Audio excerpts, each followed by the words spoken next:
Look at me, look at me. You looking?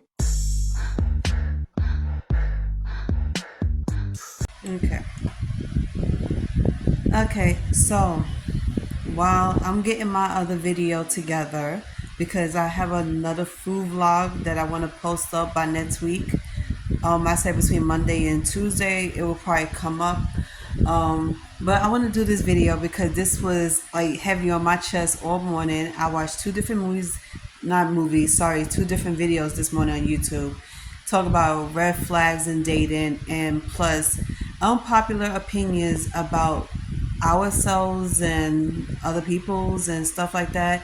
So if you down want to hear the juicy details, then you can stay on here. If not, you can keep scrolling. Nobody is forcing you to watch anything. You don't gotta like it, it's whatever. But everybody that do like it, please like, subscribe, share this with a friend, and please press that notification bell. And most of all, let's comment in the chat. Let's talk about this because I know y'all gonna have to say something. I know y'all gonna have to get some stuff off your chest because y'all gonna be feeling some type of way, but whatever. But let's start with the unpopular opinion about dating. I can't even relate to certain people's about this whole controlling situation and everything because it only happened to me one time, but it wasn't as bad as what I've been seeing out here in public. Oh, by the way, do you like my makeup? I had to go with the cute summer girl vibe look. I love it. With the animal print dress, it's everything to me. But anyway, I digress. So I have so many red flags about this whole dating situation, and I'm somewhat laughing about it because I'm starting to see people go through the same things.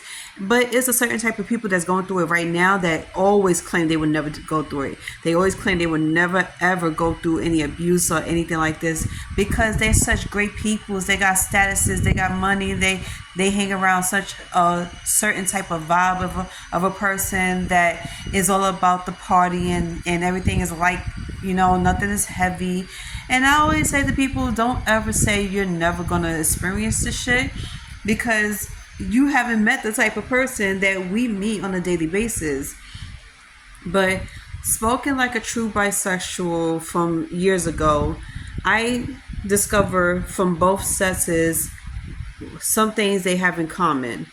And parts of it was the controlling issues, but it wasn't controlling like, oh, you can't talk to this person or you're going to wear this and you're going to eat that. No, it was more like, I'm daddy. I do everything I fucking want. You answer to me and you're the lady, so you stay as a lady. You put the dress on, you act like a lady, and that's it. You look pretty and everything. Those are the type of people I'm talking about. And I met them so many times, even on TikTok. So let's start off with that. Ever since I discovered how dating's supposed to go in a lesbian world, things has made me look different. Okay, I look at everything a little different, and I even look at myself in a different way because knowing that I am an alpha female, I cannot date another alpha female. And if I do, that person's going to have to teach me how to be feminine. And for me to be in my feminine era, you got to give me that reason, meaning you have to take charge in a lot of stuff. And when I'm talking about the daily tasks, like not that we're gonna be living together, but if me and you are dating, whatever, I like for you to make plans. I like for you to surprise me with stuff, take initiative and stuff, and even do cute couple things like wear matching clothes or matching colors and take pictures and go out to trips and stuff like that, or even go out to farmers market, go out to the movie theaters, things like that. That's what I'm talking about, like being daddy, because there's different levels to being daddy, and we're not only talking about in the bedroom, we're talking about in other aspects of this whole entire relationship.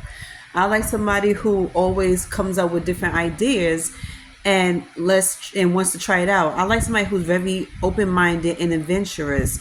So if I hang out with anybody that's like that, we are best friends forever. I don't care what anybody says. And as far as music goes, I love when somebody dedicate music to me and they also let the world know. It's like, I'm not a private person when it comes to that. Like, I won't hide my significant other to the world.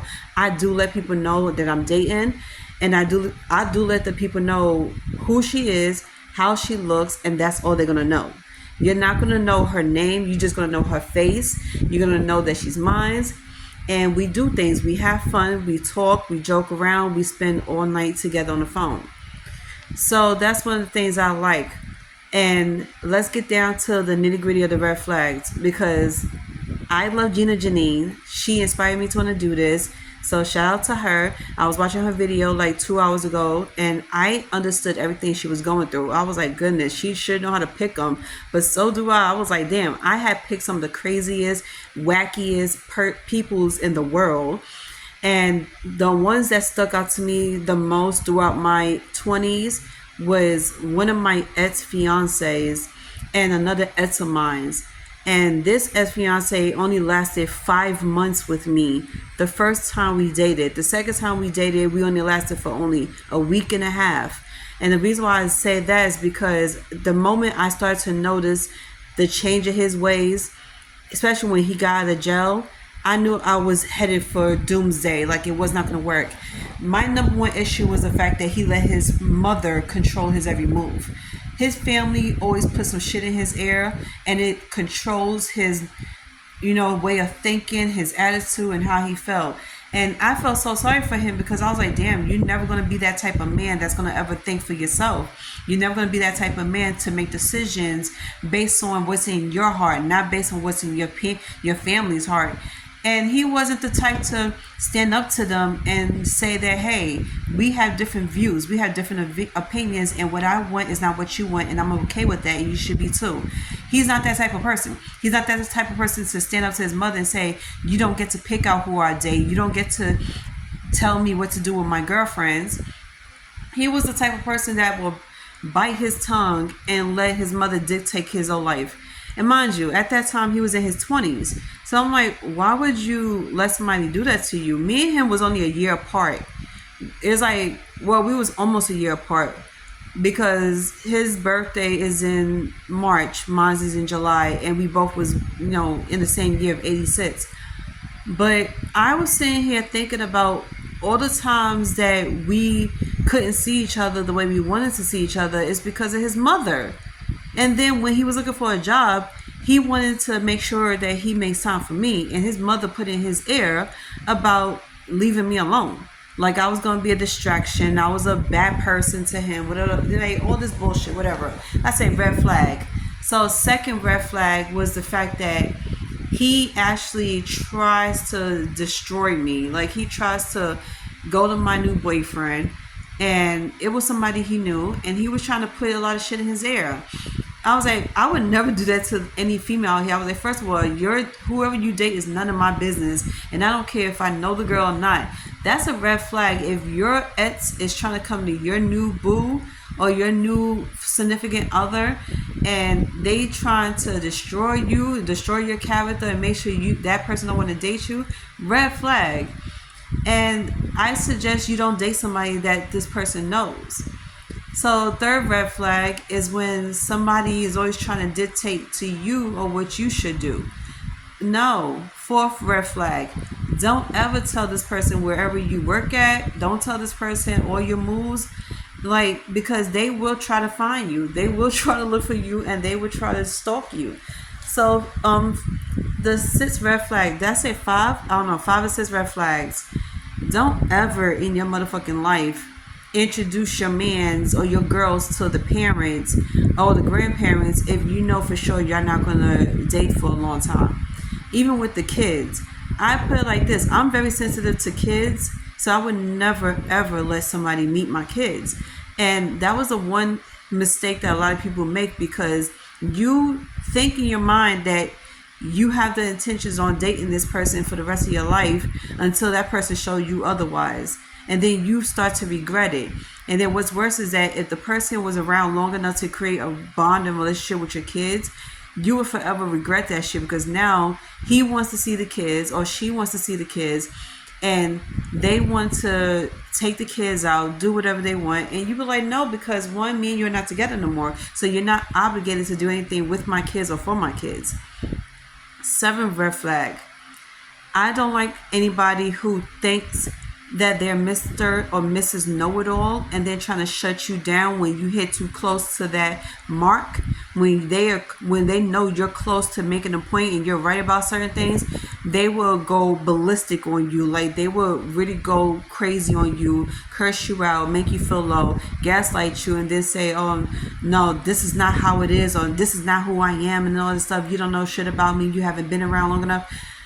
Bitch, please. Especially you've been dating somebody for 6 months to a year. Like, you at that point where you could say something about that person's characteristics. I have judgment up the wazoo. Like, I always I use my discernment on everybody. So if I judge you based on your characteristics, it's because of what you've been showing me the entire time we've been dating. If I'm wrong, y'all let me know. If I'm right, whatever, like, let me know. But I have dated some of these guys long enough to use my discernment and to judge them because of how they live. And then the fact that they're very comfortable with that, which it bothers me a lot. And it makes my skin crawl because you spend your entire life switching up what your parents taught you how to do. So yesterday I made a good valid point about what somebody's mom said to them growing up. This is a guy that I know a little too well that lives in Maryland. His mother always taught him growing up, be selfish with your time, not who you love.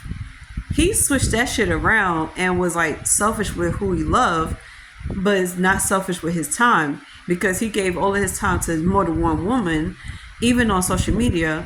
And the one he really did have back in his hometown, he was selfish with her, meaning he would never give her what she wanted, which is the time spent, the money, the dates, all that stuff. And then when she came on social media and said something, which I didn't even know he was even dating anybody at the time, I kind of was disgusted with that. And I was like, block. My first reaction was block. And I was like, anybody that wants to hide their girlfriends and or their wives, and you want to come on social media and pretend like you're single, so you want to go out and have fun and meet girls and go on dates and everything, red flag, block. And I don't have to explain myself on that one, and neither should you. So, eighth red flag. If this person is nitpicking everything you eat, drink, smoke, the fact that you even smoke at all, red flag. Especially if they're doing all that shit. Like, red motherfucking flag, my nigga, because what? I see you scarfing down how much food within a day, and then you follow that up with a fucking beer, and then you turn around smoking, and then you tell me I can't do the same? Red flag. Dude, take a seat. Okay? I can't even express to you how many times I've seen that happen to people I know and to me. I had two guys do that to me before. One of them didn't like a woman that smokes, and the other one didn't like a woman that eats too much. And I'm saying, like, what? And this person preferred women that was under the size 8 pants. If you're not skinny but still have big boobs and big ass, he don't want to date you.